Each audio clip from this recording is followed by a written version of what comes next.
नमस्कार दोस्तों, चलिए आज की इस वीडियो में हम बात करेंगे गलवान घाटी के बारे में दोस्तों, जो भारत और चीन के बीच दोस्तों विवादित है। अभी झड़प जो हुई है वहाँ पर, उसके बारे में देखिए।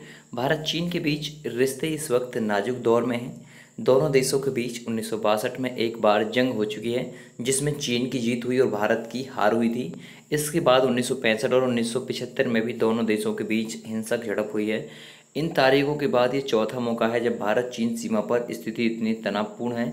15-16 जून की रात को गलवान घाटी में भारत सीमा पर जो भारत चीन सीमा पर दोनों देशों के बीच जो कुछ हुआ, ठीक है, उससे जुड़े कई सवाल आपके जहन में होंगे। उन सवालों के दोस्तों जवाब आप एक साथ यहाँ पर देख सकते हैं। देखिएगा, नंबर एक, गलवान घाटी में 15-16 जून की रात हुआ क्या था।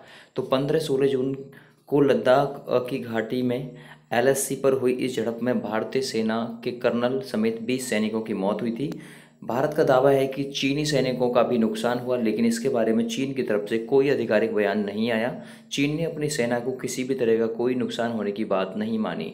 इसके बाद दोनों देशों में पहले से ही मौजूद तनाव और बढ़ चुका है। दोनों ही देश एक दूसरे पर अपने इलाके के अतिक्रमण करने का आरोप लगा रहे हैं। बताया जा रहा है कि गलवान घाटी में भारत चीन लाइन ऑफ एक्चुअल कंट्रोल यानी LAC पर दोनों सेनाओं के बीच हुई झड़प में हथियार के तौर पर लोहे की रॉड का इस्तेमाल हुआ, जिस पर कीलें लगी हुई थी। भारतीय चीन सीमा पर मौजूद भारतीय सेना के एक वरिष्ठ अधिकारी ने भी BBC को यह तस्वीर भेजी है और कहा कि इसी हथियार से चीनी सैनिकों ने भारतीय सैनिकों पर हमला किया था। दूसरा सवाल है दोस्तों, हिंसक जो हिंसक संघर्ष था अभी क्यों हो रहे हैं, इसकी शुरुआत कब और कैसे हुई थी।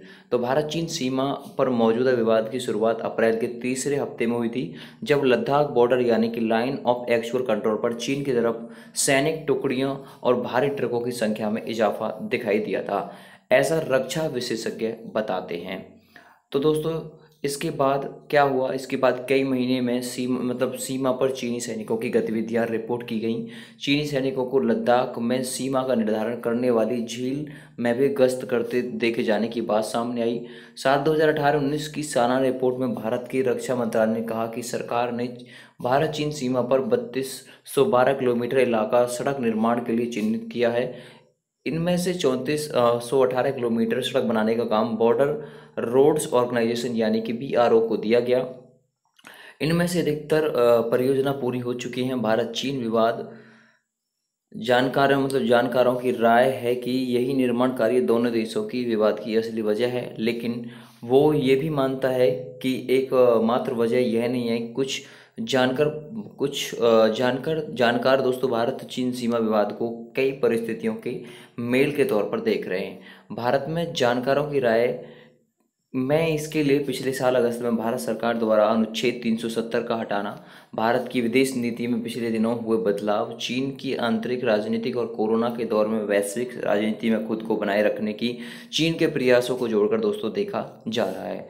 ठीक है, तीसरा सवाल है दोस्तों, हिंसक जो संघर्ष है इतना महत्वपूर्ण है, ये हिंसक संघर्ष इतना महत्वपूर्ण है। देखिएगा, 45 साल बाद दोनों देशों के बीच संघर्ष इतना हिंसक बना हुआ है, जिसमें भारत के 20 सैनिकों की जान गई। चीनी सैनिकों के घायल होने का कोई आधिकारिक आंकड़ा नहीं है। इससे पहले 1975 में भारतीय सेना के गश्ती दल पर अरुणाचल प्रदेश में LAC पर चीनी सेना ने हमला किया था, उसमें भी भारतीय सैनिकों की मौत हुई थी। इस बीच दोनों देशों के राष्ट्राध्यक्षों के बीच कई मुलाकातें हुई। इससे ऐसा लगा कि व्यापार के साथ साथ सीमा पर भी सब कुछ ठीक चल रहा है। नरेंद्र मोदी जब भारत के प्रधानमंत्री बने हैं, उनकी चीन के राष्ट्रपति से पिछले 6 साल में 18 बार मुलाकात हुई है, लेकिन इस हिंसक संघर्ष के बाद दोनों देशों के बीच तनाव बढ़ता जा रहा है। चौथा सवाल है दोस्तों, गलवान घाटी में भारत के कितने सैनिक मारे गए। तो गलवान घाटी में दोस्तों भारत के 20 जवानों की मौत हुई। ये सभी बिहार रेजिमेंट के जवान थे। पहले 3 जवानों की मौत की खबर आई, लेकिन बाद में भारतीय सेना ने खुद बयान जारी कर दिया कि 17 अन्य जवान गंभीर रूप से जख्मी थे और उनकी भी मौत हो गई। तो दोस्तों भारतीय सेना के सूत्रों के मुताबिक 18 सैनिकों का लेह के अस्पताल में इलाज चल रहा था। बाकी 58 को मामूली चोटें आईं, इसमें कई गंभीर रूप से घायल हुए। तो ये कुछ रिपोर्ट्स थी, कुछ सवाल थे दोस्तों गलवान घाटी से संबंधित।